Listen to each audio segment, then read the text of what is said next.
Hello guys! Nandito po ako ngayon sa Layton, Aberdeen. Yan, nandito po ako sa Aberdeen ngayon. So as you can see guys, nasa harbor ako at nakikita natin maraming mga sasakyan ditong pangdagat. Ayan, paraot pa rito. Last time, I took some video and I vlog na rin here once. At yun ay medyo hapon na. So ngayon bumalik ako ulit para sa print up naman ng kasal o ganon. So napakaganda ng weather guys, sobra. At as you can see yan, ang mga yung mga nakikita ninyong mga sasakyan na yan is mga sinasakyan mula sa kabilang area yata. Yan, hindi siya pang dagat kundi pang lang siya, pang sakay mula dito hanggang sa kabilang Ibayo or sa Aberdeen ganon. Gusto mong umikot, pwede. So that is really nice. Ang ganda ng ang ganda ng view, ang ganda talaga nilang tingnan, and I hope that na makasakay ako diyan para lang ikutin tong place na to para makarating tayo sa ikot-ikot na yan. And this is the shelter area, typhoon shelter. So I don't know why they call typhoon shelter kasi marami ding mga nakatira sa mismong mga sasakyan ng pangdagat na yan, na example kung wala sila dito sa labas, so mas gusto nilang sumakay at manatili na lang sa gitna ng dagat. At meron silang small boating na yung nakikita natin na yan, so sinasakyan nila yan para bumili ng something dito sa gilid at para dali naman doon sa kanilang kinalalagyan. So that's why na maraming mga bangka dito. Kung tutuusin, napakamahal ng bawat isang yacht. So like this, yan. O diba? Siya, boat na pang transportations, at I don't know where they going, at meron siyang bayad na $2.90. So yan, hopefully na makasakay tayo dyan next time. Yan, ang ganda. Mga turista. So ito naman inaarkilahan lang, o siguro gusto lang talaga nila umikot para makita yung kabuuan ng Aberdeen. Yan, iarkila na siguro yan. So inaarkilahan na nila yan. So yung topic na yan. At ito yung park dito. Yan. At ito yung yung groom na mula pa sa ibang bansa. Ito yung pinuntahan natin dito, inayusan, nag-print up tayo, nag-photoshoot na rin. So yan guys. No. Down there, did you see the little girl? Oh yeah. Yes, very good That was so cute. So cute, yes. I wish I got a picture of that, man. That was so sweet.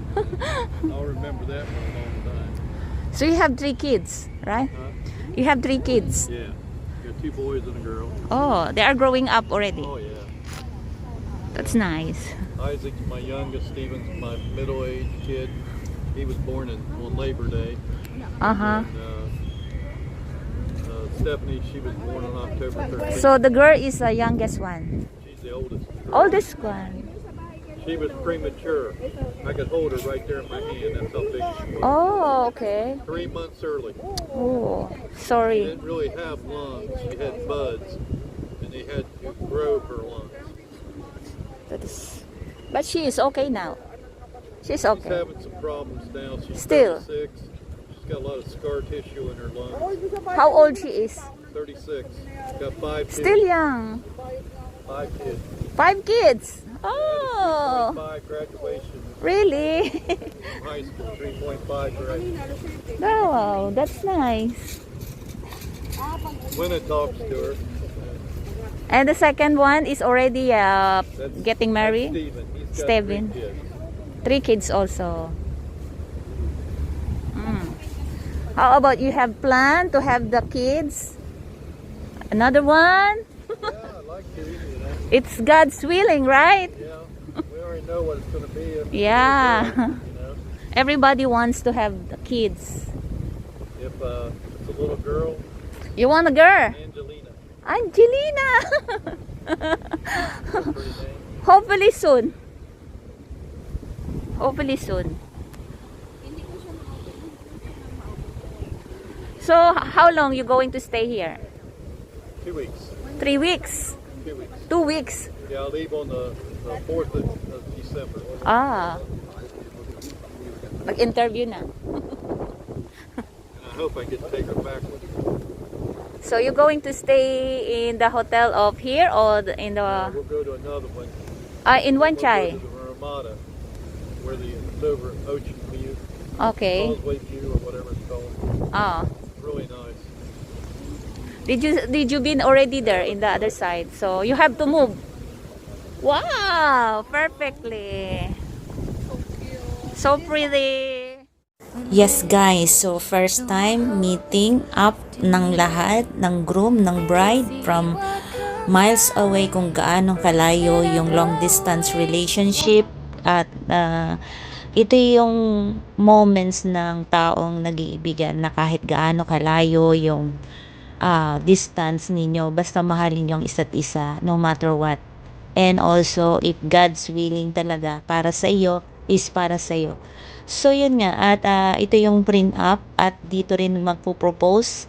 At matagal na itong schedule para lang gawin ko to para sa kanila. At syempre, yeah. So, enjoy watching guys at makikita natin lahat dito ng mga mangyayari sa kanilang dalawa. So, yan.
Masarap sa pakiramdam na ang taong iyong minamahal ay nakikita mo sa unang pagkakataon.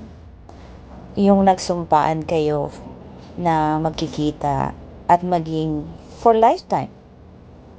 Yung pipiliin mong someone na naiintindihan ka, mamahalin ka for everything sa kabila ng lahat. And that is the worst, that true love doesn't just fill your heart. It overflows and into your whole body and soul. And makikita mo lang na nagfo-flow yung nararamdaman sa bawat isa. Yung emotional, yung nakikita natin. Romance? Is quite beautiful. Masarap sa pakiramdam kapag pareho kayong in love. At sa nakikita natin sa ngayon, ang pag-iibigan nilang dalawa is long distance relationship. Miles away ang pagitan. 24 hours and 2 days. Ganon kalayo para lang marating ang isang sulok ng mundo para makuha mo ang iyong minamahal. And I'm very proud of them kasi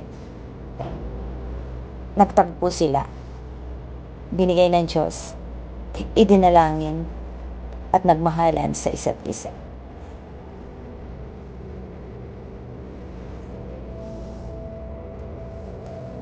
Yung panglagi pang sasabihin na lang na you're the just one in this world and I want to be with you from now up until forever. And you have to say thank you for giving me your heart, and that is too much for me to love you, and I love you a lot. Something like that. So this is the moment of truth na nakita ko, na experience ko sa dalawang taong nag-iibigan.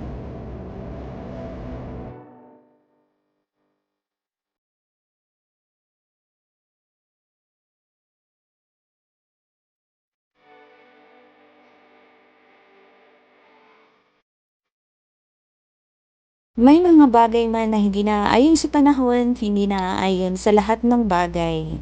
Kapag inilikha at hiniling sa Diyos, ang bawat kahilingan ay iyong mararating katulad nila. So thank you so much for watching me guys, at hopefully nag-enjoy kayo sa konting bahagi ng aking video na ito. So yun lang po, and see you on my next vlog. Alright? So thank you and God bless us all. Goodbye!